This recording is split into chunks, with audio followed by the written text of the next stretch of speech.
Hi everyone, Dr. Walters is here from Aire MedSpa, Sarasota, Florida, Lakewood Ranch, Florida.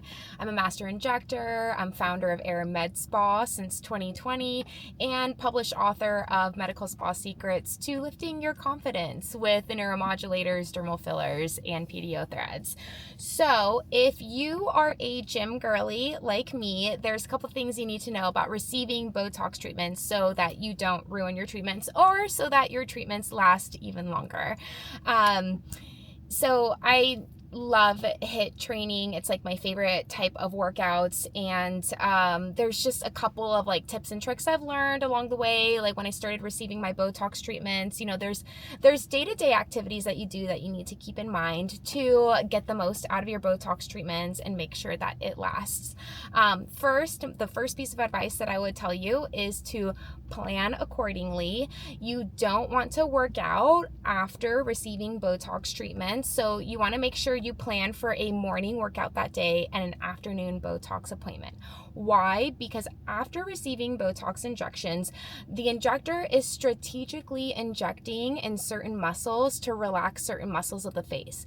If you were to go out to the gym, like go to an Orange Theory class, run, exercise, and get hot, sweaty, and get your blood pressure increased, I would not recommend. This increases the risk of the Botox spreading into adjacent, so nearby muscles, and relaxing the wrong muscles. So sometimes you'll read online, don't exercise for 24 hours. My ruling is not that strict, or my aftercare instructions isn't that strict.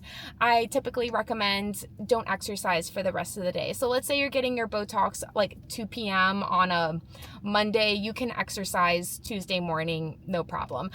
My rule of thumb is that Botox typically absorbs in the muscles about 4 hours, and 4 hours later, you're okay. But I still like to tell people for the rest of the day, just relax. Don't get hot and sweaty. Don't go running outside. Don't go exercise. You can go for a light walk. You can, honestly, I wouldn't even recommend yoga because I don't want people to do those crazy upside down positions either. Just relax for the rest of the day. Doctor's orders. Alrighty. And then, my second piece of advice, so for HIIT training, or let's say for my CrossFit girlies, we're used to lifting heavy weights.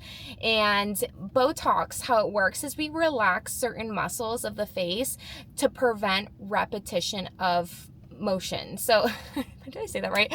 To prevent repeatedly creasing certain muscles and prevent wrinkles from forming.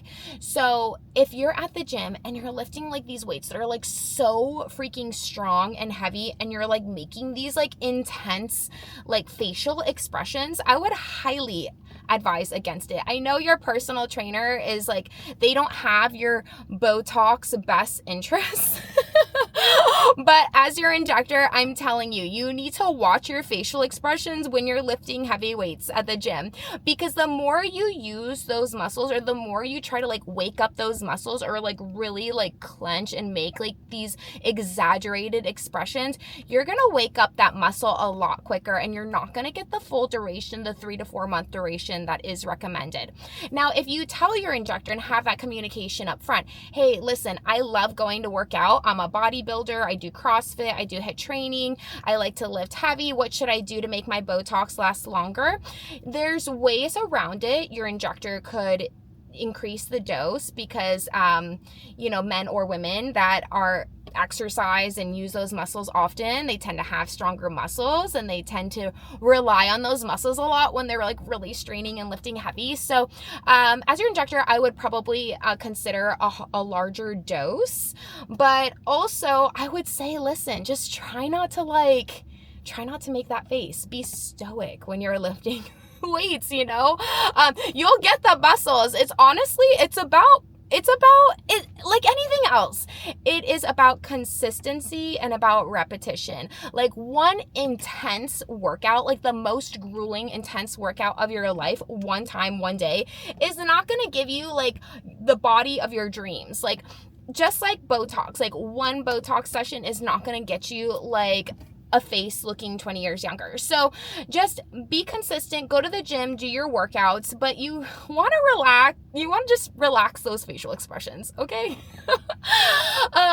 Another popular workout is very popular right now, especially, living here in Florida. Hot yoga is a trend. A lot of my clients do hot yoga. I do find that my hot yoga ladies, their Botox tends to wear off faster as well. And, I do believe, like, if you're outside in the sun a lot, you go to the sauna, you're sweating, sometimes that does tend to sweat out the tox a little bit more. I mean, I don't have like scientific evidence or scientific journal clinical based evidence studies, but I do believe that if you are doing activities such as hot yoga or going to the sauna every day, your Botox will sweat out a little quicker. So I would just keep that in mind. Listen, we live in Florida because we like to be outside, we like to do activities, and I get it. Most people that I know that exercise and care about their bodies, like they care about their appearance, they tend to get, anti-aging services as well. So I totally get it, but I would recommend just keeping that in mind, and then maybe to counteract, for the lifestyle that you have with your exercise choice,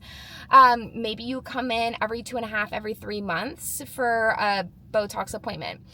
With that being said, maybe considering a different type of neuromodulator. So there's 6 of them on the market. I carry 3 out of the 6 at Aire MedSpa.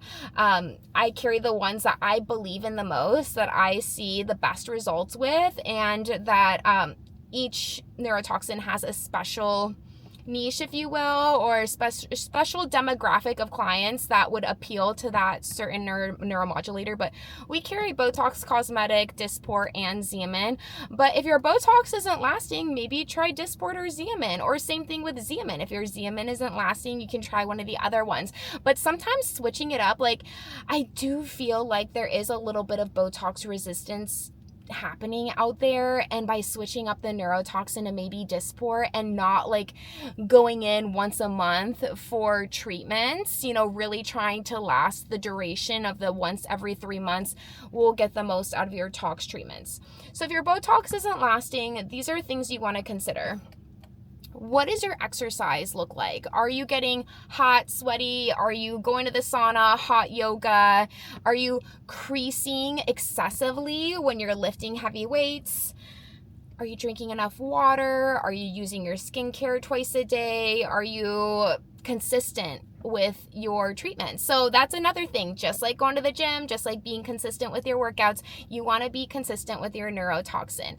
I know there are, I'm guilty of it. When I first started injecting Botox, this is what they were telling us, by the way. So like, I'm not going to take complete blame for this, but they were telling us, the more you do Botox, the less dose you'll need, because your muscles will get used to it, and then you won't need to come as frequently, or you won't need as high of a dose.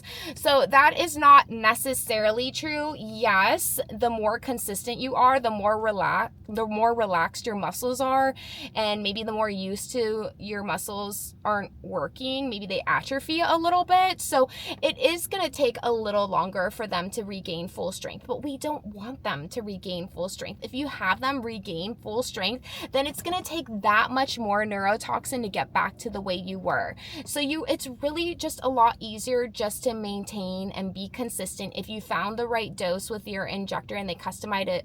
If your injector customized a treatment plan for you, and the treatment plan is working, meaning that your Botox or neuromodulator is lasting 3 to 4 months, I would recommend keeping that plan, because if they reduce the number of units, that means it's going to slightly reduce the duration of your treatment. And again, you want to be consistent, because if you go too long between treatments, you're not going to get the full result. Your muscles are going to start creasing again. Those lines are going to start forming. And once these lines are etched into the skin, man, like, it is very challenging to reverse. It's a lot easier to prevent and maintain rather than doing the corrective services. Not only is it more expensive, it's more painful, more downtime, and just the results don't look as good. Your results only look as good as, okay, let me start over. Your results are dependent on one more time. Sorry, my gym class is going to start in 1 minute, so I feel rushed. Okay. Your results are dependent on, no. Oh my gosh. Sorry for this unedited version, you guys. Okay. A lot of the result is dependent on how you start off with to begin with. So if you start off a hot mess, you know, we can help you. Yes, it is never too late. I never want to discourage anyone from feeling like, oh, I just have too much to fix, or, oh, like this isn't for me because it's just, you know, too much, too expensive, I'm too far gone. No, but just have realistic expectations and know it's not going to be an overnight thing. You didn't, you know, age overnight. So I don't know why you would expect to anti-age or reverse 10, 20, 15 years overnight. Anyway, that's it for now. I'm about to go work out. And yeah, until next time, look and feel like a millionaire.